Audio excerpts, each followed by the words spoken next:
Hola a todos, soy Andrés Felipe Flores y bienvenidos a un nuevo video de Al día con las guías.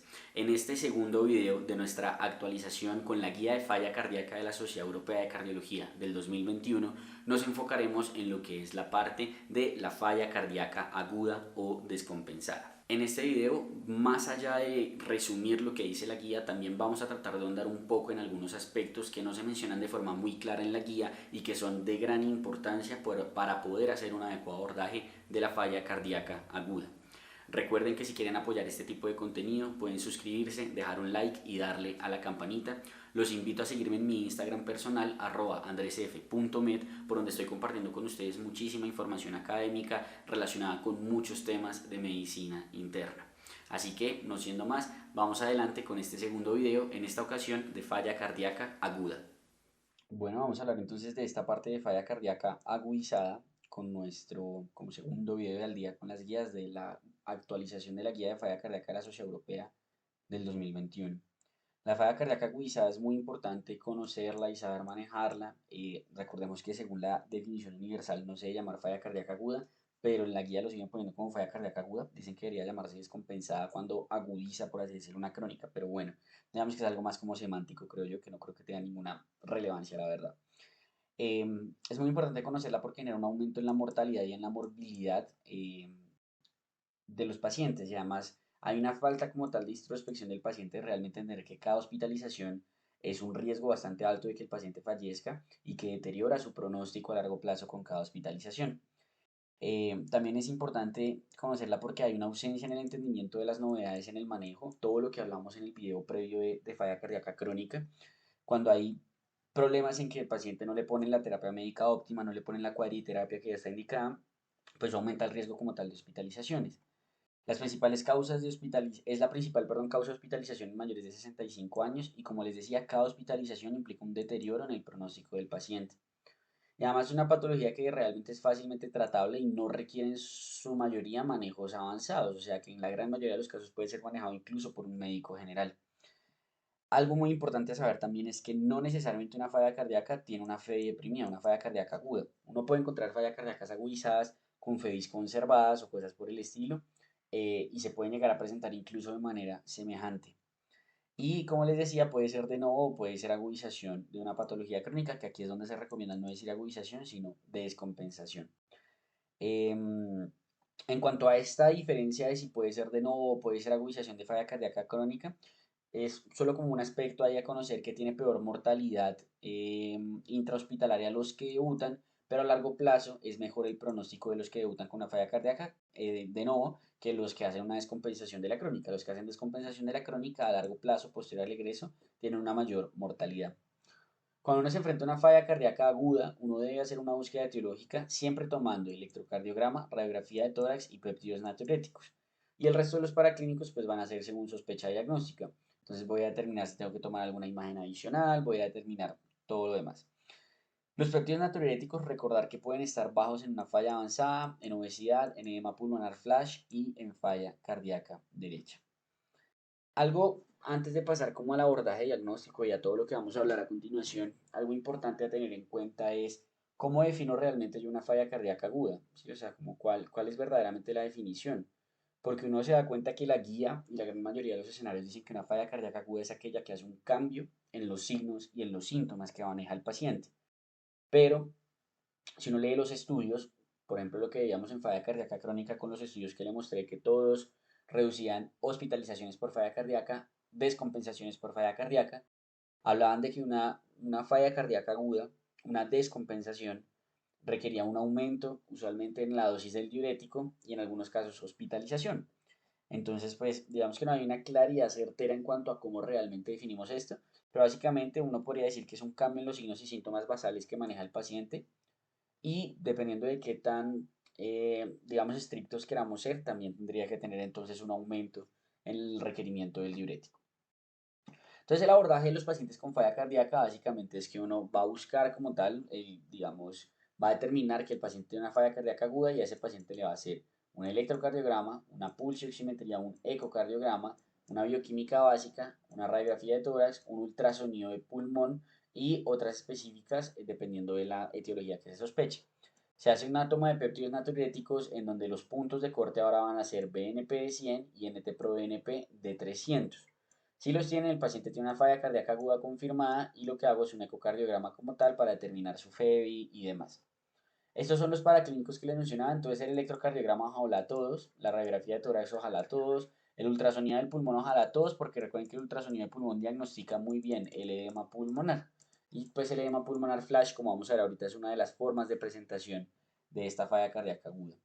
El ecocardiograma a todos se les debe hacer, admisión, péptidos natriuréticos, admisión, troponina, dice aquí que admisión, pero aquí digamos que la troponina no es necesaria en todos los pacientes. Creatinina sí, ojalá en todos los pacientes para determinar sobre todo el diurético que se va a administrar y demás y hacer un monitoreo de si se eleva o no mucho la creatinina. Electrolitos sería bueno a todos porque como uno va a hacer un manejo diurético intensivo, pues es bueno saber de base cómo están los electrolitos. Perfil ferrocinético antes del egreso, ya vamos a ver por qué con el estudio de la FIRM. El TSH en admisión, el dímero D en admisión, procalcitonina en admisión, pero digamos que todo esto que dice la admisión es solo si sospecha. De resto, pues digamos que no sería necesario a todos los pacientes pedir un dímero D, una troponina, una TSH, no. ¿Cómo va a ser entonces la presentación clínica de estos pacientes? Pues va a variar según la etiología. En general uno habla como de dos signos importantes que uno debe evaluar. El primero de ellos es si el paciente tiene o no tiene congestión y el segundo de ellos es si el paciente tiene o no una adecuada perfusión. Entonces el paciente se puede presentar con congestión o sin ella y se puede presentar con hipoperfusión o sin ella. Y según esto, uno determina y clasifica al paciente como frío o caliente en el caso de la perfusión y como seco o húmedo en el caso de la congestión. Y ahí es donde entra el famoso Stevenson, ¿cierto? Que uno le dicen que dependiendo de eso, uno puede tener un Stevenson A, un Stevenson B, un Stevenson C, un Stevenson L. Entonces, que el Stevenson A es el paciente que está seco y que está caliente. El Stevenson B, que es el más común de todos, es el paciente que está húmedo, pero está caliente. El Stevenson C es el paciente que está húmedo, ¿cierto? Y que además está caliente. Y tenemos el Stevenson L, que es el paciente que está húmedo y está frío, ¿cierto? Está seco y está frío, perdón, qué pena con ustedes. Entonces, digamos que este Stevenson, si uno se pone a ver en la guía de la falla de la Sociedad Europea, no lo mencionan, como que lo mandaron a recoger, por así decirlo. Y se enfocan más que eso en unos fenotipos, por así decirlo, de los pacientes con falla cardíaca, que ya les voy a explicar. Entonces, pues obviamente el Stevenson sigue siendo importante para uno guiarse, pero ya pareciera no ser mandatorio la clasificación con el mismo en la parte de una falla cardíaca agudizada. ¿Por qué? Porque clasificamos a los pacientes en cuatro fenotipos con los cuales se puede hacer un manejo más dirigido. Entonces, la presentación clínica o los cuatro fenotipos son estos. Puedo tener una falla cardíaca crónica agudamente descompensada, en donde los mecanismos usualmente van a ser o disfunción ventricular o alteración del sodio y de retención de agua. Los síntomas van a ser principalmente acumulación hídrica, la instauración va a ser gradual y el paciente lo que va a tener es congestión. Usualmente va a ser wet warm, o sea, va a estar húmedo y va a estar caliente, o en algunos escenarios puede estar húmedo y frío. Y el tratamiento principal va a ser con diuréticos, a menos de que esté frío, en donde va a tener que hacer uso de inotrópicos o incluso en ocasiones de soporte mecánico de corto plazo. La segunda forma de presentación, el segundo fenotipo, va a ser el edema pulmonar agudo, en donde el mecanismo va a ser por un aumento como tal en la poscarga, especialmente del ventrículo izquierdo, y en donde también va a tener un papel muy importante la valvulopatía de nuevo. Va a ser un aumento como tal de redistribución hídrica en los pulmones que se va a presentar con falla cardíaca y su instauración va a ser rápida. Este paciente usualmente se va a presentar húmedo caliente y el manejo va a ser con diuréticos y con vasodilatadores.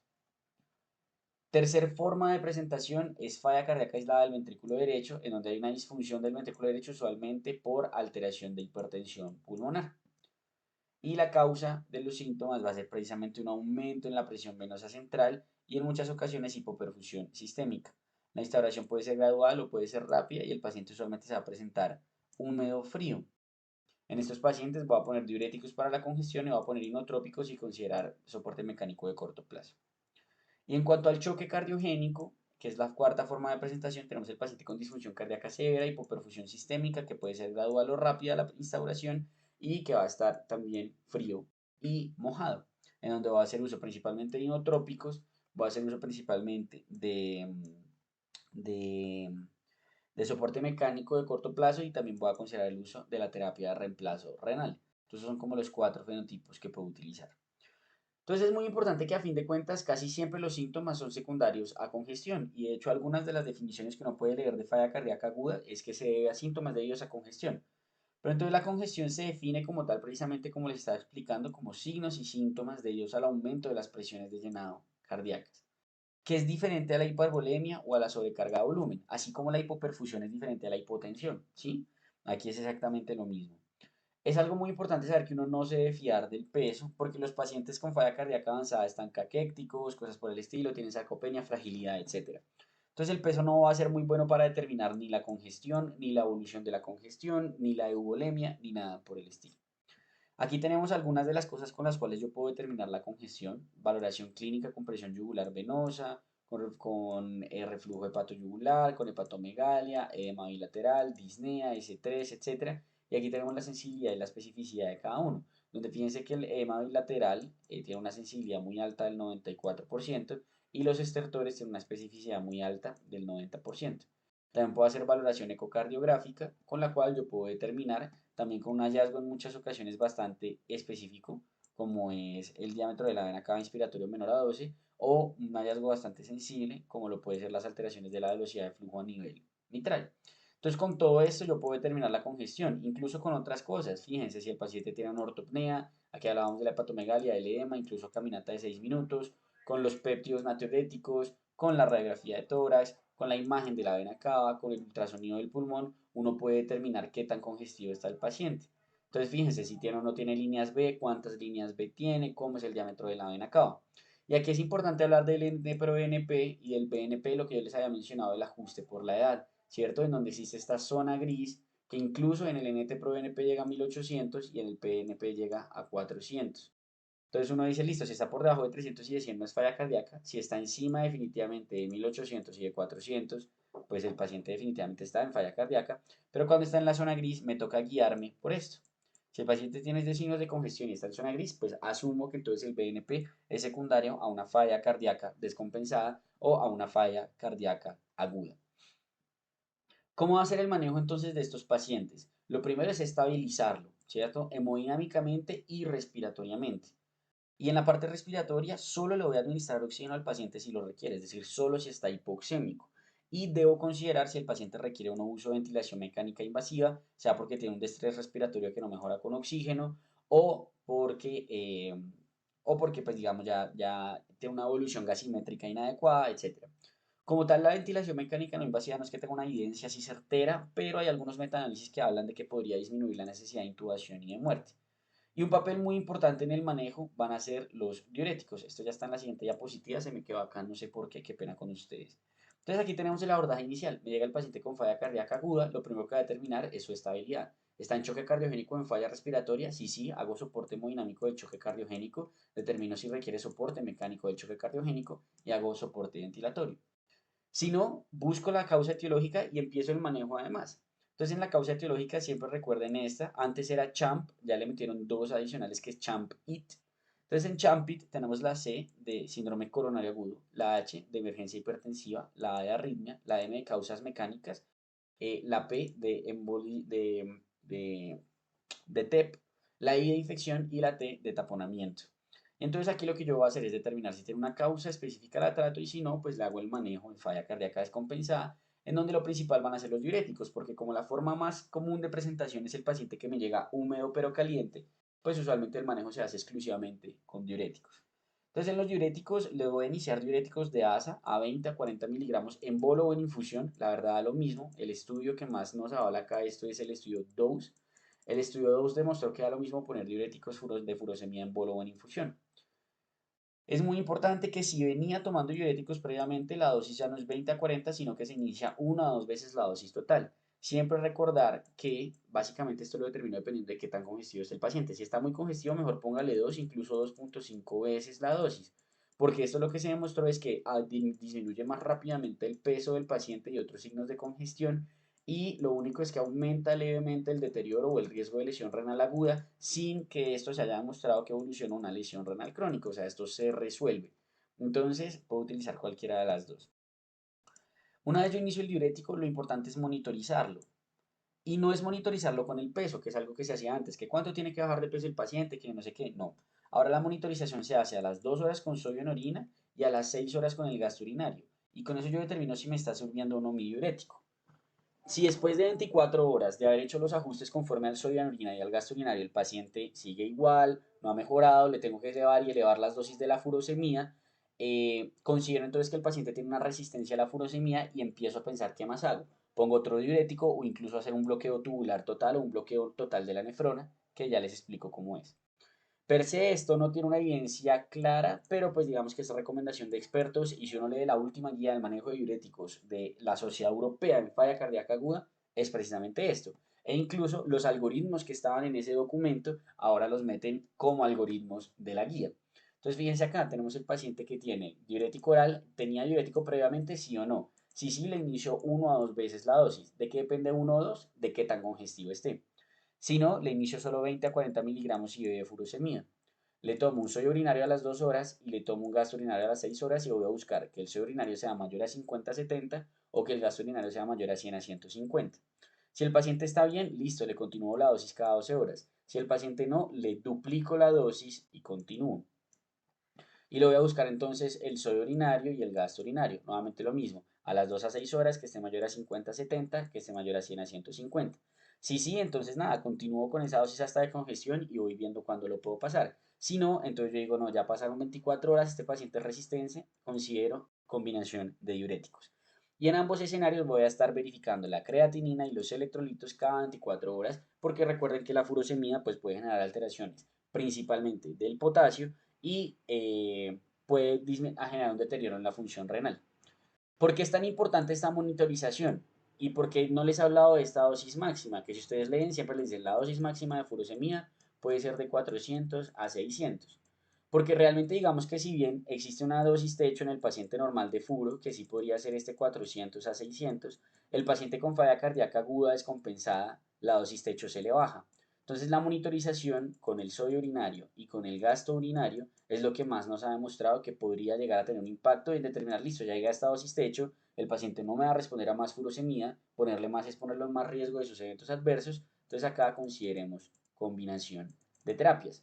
Algo muy importante es que el deterioro de la función renal no es una indicación, no creo que no lo tengo por acá, no. El deterioro de la función renal no es una indicación para quitar la furosemida, porque en general el deterioro de la función renal que tienen estos pacientes del síndrome cardiorrenal tipo 1, en donde es agudo el corazón descompensando al riñón, se debe a una nefropatía congestiva. O sea, el problema realmente es que hay edema intersticial y peritubular en las nefronas.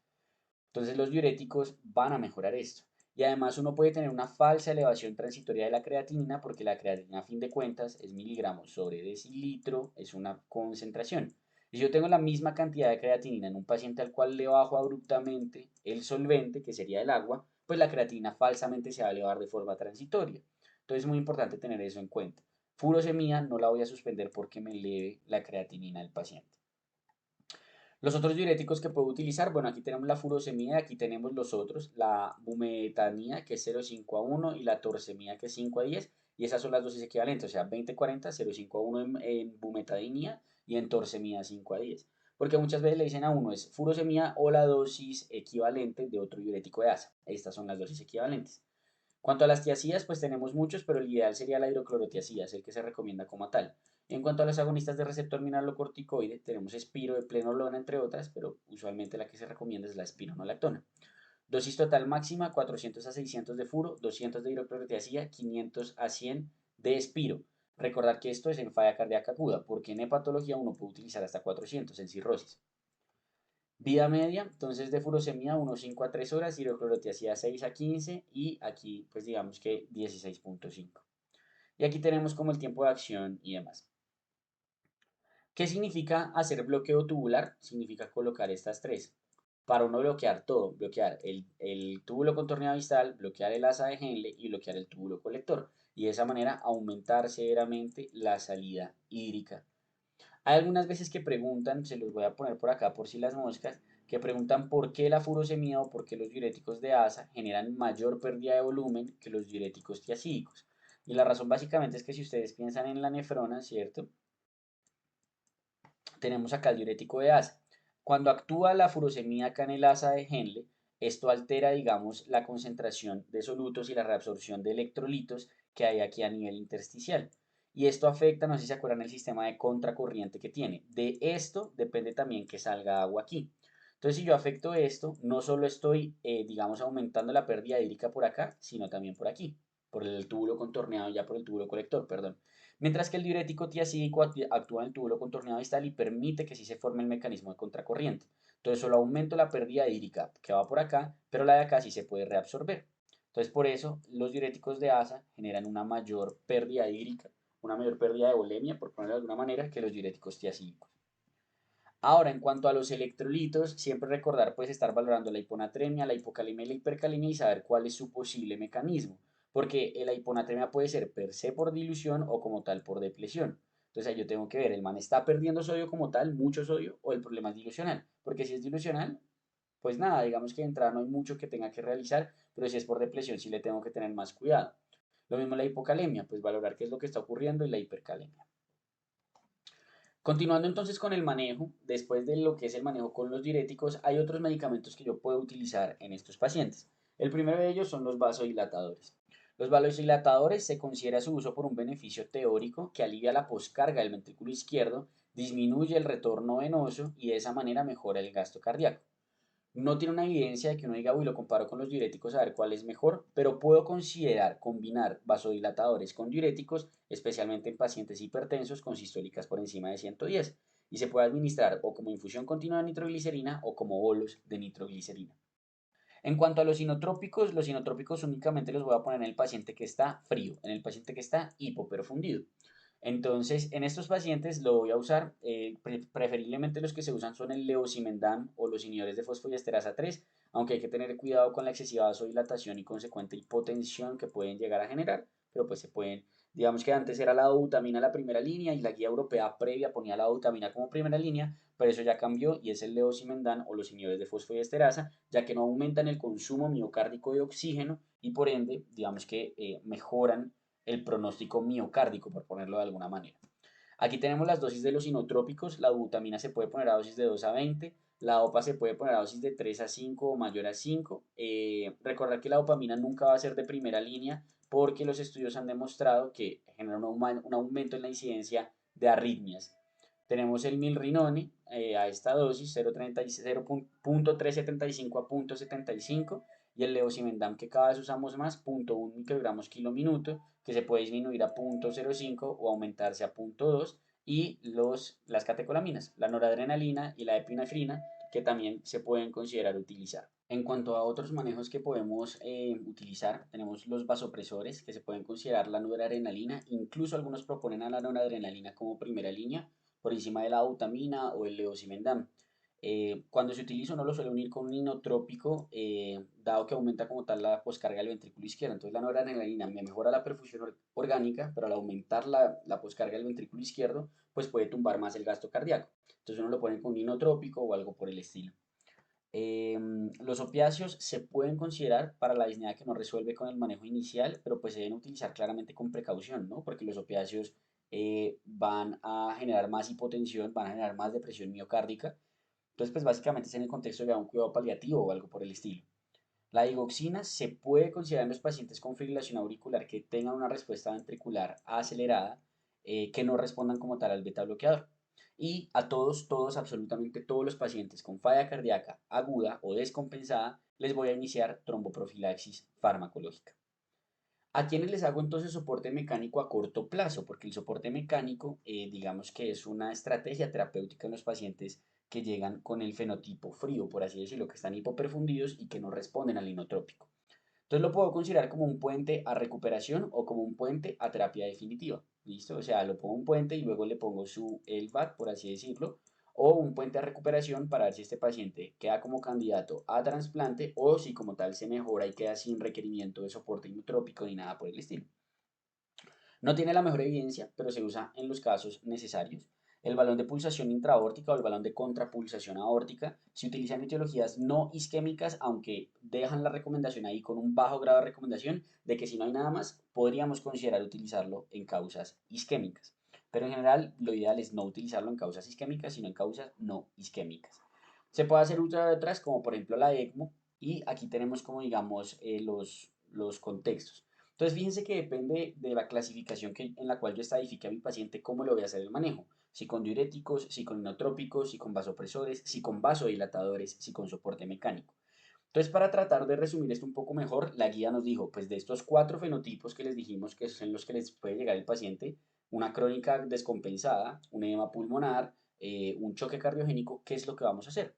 Y aquí tenemos. Entonces, tengo un paciente con falla cardíaca descompensada, ¿cierto? Que en este caso es una falla cardíaca agudizada. El paciente lo que tiene principalmente va a ser en su gran mayoría congestión, ¿cierto? Si tiene hipoperfusión asociada, entonces voy a ver si le inicio los diuréticos y considero los inotrópicos. Si con eso mejora la hipoperfusión y mejora la congestión, listo, empiezo terapia médica óptima. Si no mejora, entonces considero vasopresores y miro. ¿Mejoró? Si sí mejoró, paso a terapia médica óptima. Si no mejoró, entonces ya empiezo a plantearme el soporte mecánico a corto plazo, una terapia de reemplazo renal si la congestión no ha mejorado o considero incluso cuidado paliativo.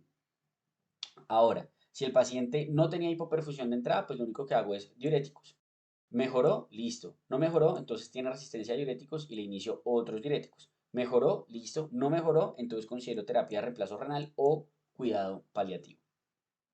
¿Qué hacer con el fenotipo del edema pulmonar? Entonces el paciente que llega con edema pulmonar, pues lo que voy a mirar es oxígeno si lo necesita, que muy probablemente sí, y voy a considerar el uso de soporte ventilatorio. ¿Cuál es el soporte ventilatorio? Sobre todo ventilación mecánica no invasiva, intentarle por lo menos un ciclo, y si no, pues ya pasar a ventilación mecánica invasiva.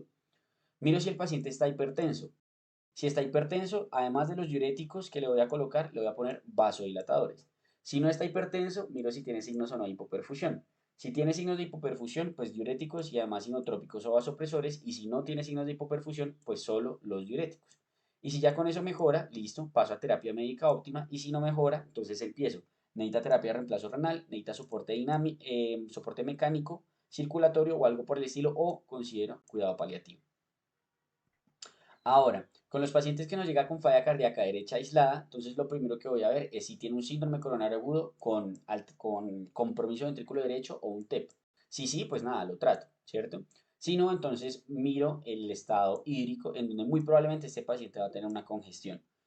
Si es muy marcada, de una le inicio como tal diuréticos. Si no tiene una congestión marcada, puedo considerar el uso de líquidos. Pero aquí es donde ellos hablan como el Fluid Challenge Test, que es como sí, como el intento de ponerle líquidos al paciente, en donde lo máximo que se pone son 150 cc. Uno no le pone más a estos pacientes, porque si le pone más, le puede tumbar la función del ventrículo derecho y ahí sí lo termina de choquear. Entonces, en general, el manejo va a ser diuréticos. Y miro si el paciente tiene una hipoperfusión. Si tiene hipoperfusión, vasopresores y o inotrópicos. Pero aquí el predominio usualmente son vasopresores, más que inotrópicos, porque per se el ventrículo izquierdo no está fallando. ¿Listo? Diferente a lo que era, por ejemplo, el choque cardiogénico que vamos a hablar ahorita. Entonces, con eso miro si el paciente le mejoraron los síntomas, listo, follow up y determino si tiene o no falla cardíaca, cuál fue la causa de su falla cardíaca derecha. Y si tiene una falla cardíaca crónica, pues terapia médica óptima, aunque aquí pues no va a ser tanto el caso, porque en general el paciente va a tener como una causa reversible. Ahora, si el paciente no ha mejorado, entonces miro si le puedo hacer otras cosas. Entonces, terapia de reemplazo renal, dispositivo de ayuda del ventrículo derecho o cuidado paliativo. Y el choque cardiogénico, que es el que más nos preocupa, lo primero que miro es si hay alguna causa evidente. Si sí, pues le hago el manejo de una. Si no, pues miro si tiene otras causas y trato de verlas. A los pacientes les voy a considerar inotrópicos vasopresores, siempre empezando ojalá por los inotrópicos, levosimendan como mencionamos, milrinone o si no, pues ya dobutamina, etc.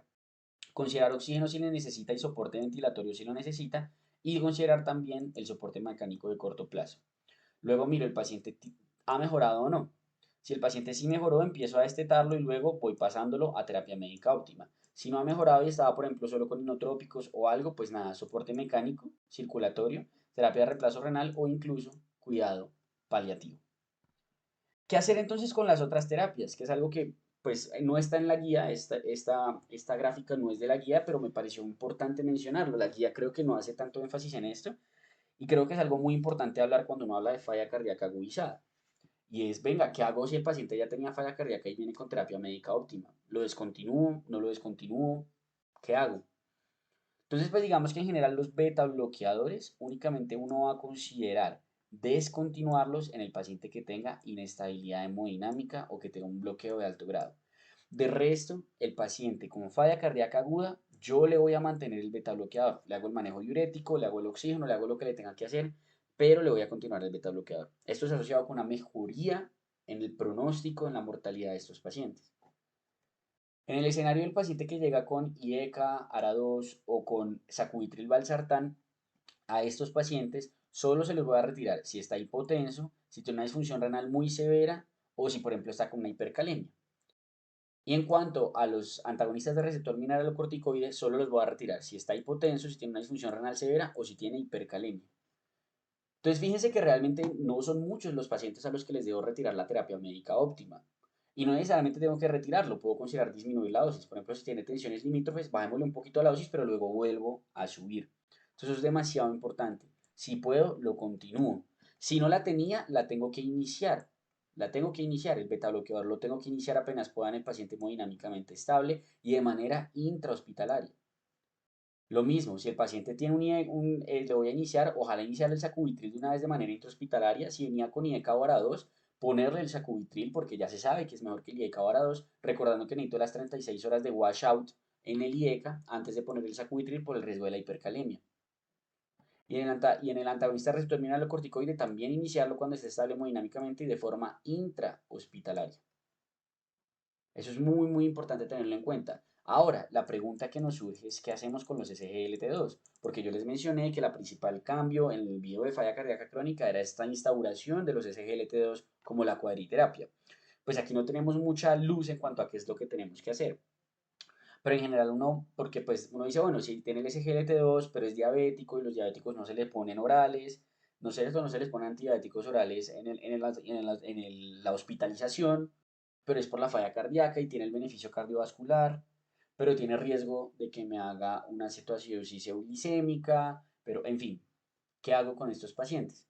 Esa es la duda, ¿sí? Digamos que yo tenga conocimiento, si alguno sabe, por favor pongan en los comentarios, no se sabe de momento qué hacer.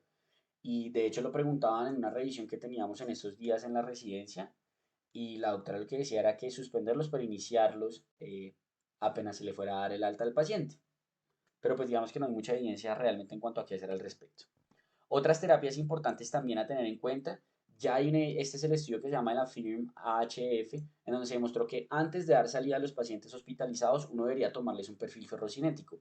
Y se dieron cuenta que en los pacientes que estaban hospitalizados por falla cardíaca con FEBI reducida o moderadamente reducida, cuando tenían ferropenia, entendida como una ferritina menor a 100 o una ferritina menor a 300 con una saturación de transferrina menor a 20%, se les daba hierro carboximatosa previo al egreso y se demostró que de forma estadísticamente significativa había una disminución en una nueva hospitalización, ¿cierto? Digamos que si uno ve el outcome primario, que era total de fallas cardíacas por hospitalización o muerte cardiovascular, lo que se dieron cuenta es que no había diferencia estadísticamente significativa. Hospitalizaciones totales, muerte cardiovascular, sí, pues sí, digamos cardiovasculares, no por falla cardíaca compensada, en el límite. Fallas cardíacas, hospitalizaciones por fallas cardíacas, sí había una significancia estadística. ¿Listo? Entonces, en resumen, esto sirve no como tal para mortalidad, de pronto acá de forma interrogada, pero lo más importante es para disminuir hospitalizaciones. Entonces es muy importante tener eso en cuenta. Entonces ahorita usualmente esto se hace en los centros, digamos, de alta complejidad. Se les pide el perfil ferrocinético antes del egreso y se les da su hierro carboximaltosa antes del egreso. Y se demuestra que sirve. Previo al alta, ¿qué debo hacer con estos pacientes? Una vez lo compensé, ya todo está perfecto. Siempre los pacientes deben ser evaluados para que no tengan signos de congestión, ya que tener signos de congestión es un signo de mal pronóstico para una rehospitalización. Siempre todos los pacientes deben tener terapia oral antes del egreso, ya instaurada. Ojalá 24 a 48 horas antes del egreso, yo debo estar seguro de que ese paciente está bien con los medicamentos que le voy a mandar para la casa. Y a todos los pacientes les voy a hacer un control de 1 a 2 semanas para verificar cómo va y determinar si tengo que hacer algún ajuste en el manejo para evitar la rehospitalización. Y aquí está lo que les decía, el hierro carboximaltosa, que ya incluso está en la guía con una recomendación 2A.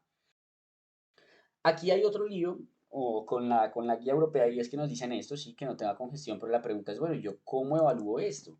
¿Yo cómo determino si el paciente está o no en eubolemia, si tiene o no signos persistentes de congestión? que como les decía es algo demasiado importante porque no tener euvolemia al egreso es un marcador de mal pronóstico para el reingreso. ¿Cuál es el problema? Que no tenemos una forma exacta de cómo medirlo, no hay un marcador, no hay una herramienta exacta para identificarla. Así que al igual que en la congestión, ¿cierto? Cuando hablábamos de cómo determinar la congestión en donde no solo es la clínica, sino por ejemplo también las pruebas hemodinámicas, sino por ejemplo también el ecocardiograma, todo eso, lo ideal aquí es combinar las herramientas que tenemos. Se han propuesto múltiples esquemas, aquí tenemos algunos de los que se hablan, por ejemplo, en este artículo del JAC, en donde nos hablan que tenemos criterios clínicos, en donde está el score de Everest que está validado y podríamos utilizar que sea de 2 o menos, que tenga un NIHA de 2 o menos. También podemos hacer un seguimiento con biomarcadores que haya tenido una disminución mayor al 30% del NT-proBNP, que el BNP sea menor a 250 o incluso imagenológicos, ¿cierto?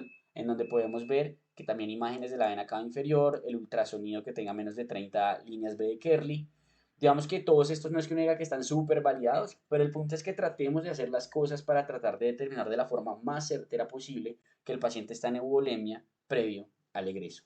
Entonces aquí tenemos en resumen como las metas, los procedimientos y las fases de la agudización. Fase inmediata, fase intermedia y fase pre-egreso. En la fase inmediata, ¿qué voy a hacer? Determinar la etiología con el CHAMPIT, aliviar los síntomas, mejorar la congestión y la perfusión orgánica, mejorar la oxigenación, limitar el daño y prevenir el tromboembolismo con la tromboprofilaxis. Para eso, ¿qué voy a hacer? Un monitoreo cercano, determinar si el paciente va o no a UCI, iniciar manejo con diuréticos si el paciente lo necesita y según lo que tenga, si tiene alteración respiratoria, oxígeno, ventilación mecánica no invasiva, si tiene alteración de perfusión, inotrópicos, vasoconstrictores, necesita un soporte mecánico. En la fase intermedia, seguir con la búsqueda etiológica, mejorar signos y síntomas, disminuir el daño orgánico y prevenir el tromboembolismo. Para eso, ¿qué voy a hacer? Manejos específicos, titular la terapia según como lo necesite, determinar si, por ejemplo, ya el inotrópico no fue suficiente y necesito el soporte mecánico, ya la furosemida no fue suficiente y necesito la tiacida, y así sucesivamente. Y ya en la fase predescarga es terminar de mejorar los síntomas al digamos, lograr la mejor descongestión posible, que uno diga que va a mandar al paciente en euvolemia franca, a veces no es del todo factible, pero mandarlo de la mejor manera posible para prevenir una readmisión temprana y mejorar la supervivencia. Entonces, para esto, ¿qué voy a hacer? Lo que les decía, el paciente tiene que tener la terapia médica oral que le voy a dar antes del egreso, o sea, por lo menos 24 a 48 horas antes del egreso, poner al paciente en una clínica de falla cardíaca de forma ambulatoria y hacerle un control estrecho en 1 a 2 semanas.